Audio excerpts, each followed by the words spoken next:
Nascido em Königsberg, Immanuel Kant deixou uma obra de grande alcance, a autodeterminação do ser humano que desponta de sua crítica da razão pura.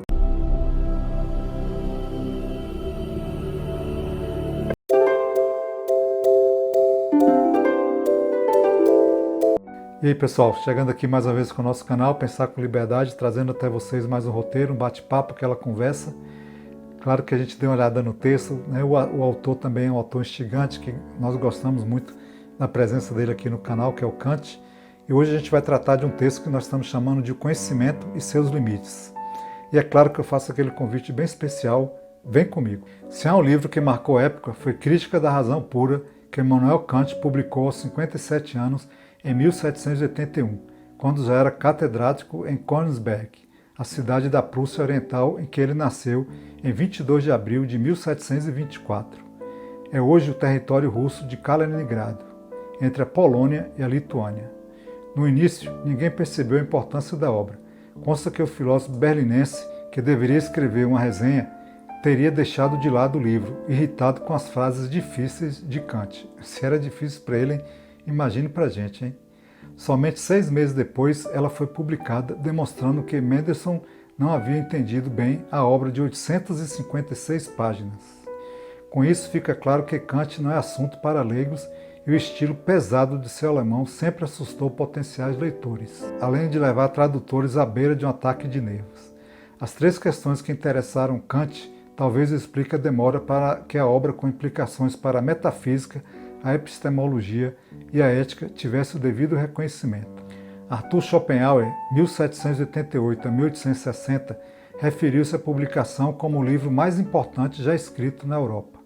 A modernidade na Europa laicista começa com Kant. Sua filosofia procura respostas para 3 questões: o que eu posso saber, o que eu devo fazer e o que eu posso esperar.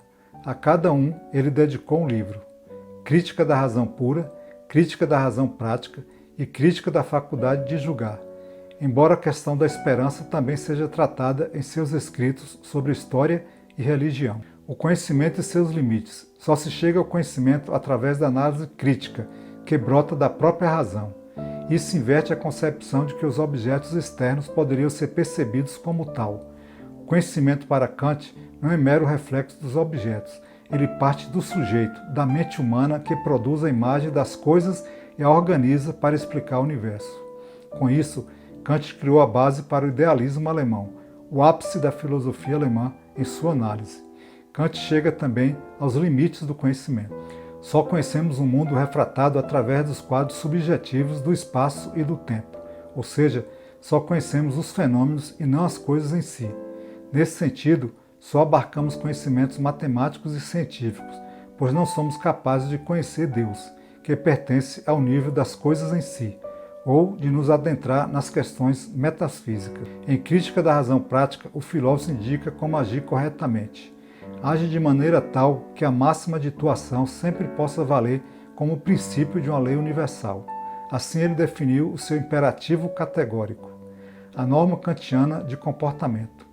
O ser humano só age com autodeterminação se é guiado pela moral e a razão, e não pelos instintos, os sentidos, as necessidades ou inclinações. A liberdade que para ele era a base da moral não significa a queda de todas as barreiras, mas sim a obediência à regra moral ditada pela própria consciência. E aí pessoal, o que é que acharam? Kant não é mole não, é um dos autores mais difíceis de se ler, né? Mas a gente vai aqui pincelando com vocês devagarzinho, né? Vamos aprendendo a gostar do autor, né? Podemos seguir então?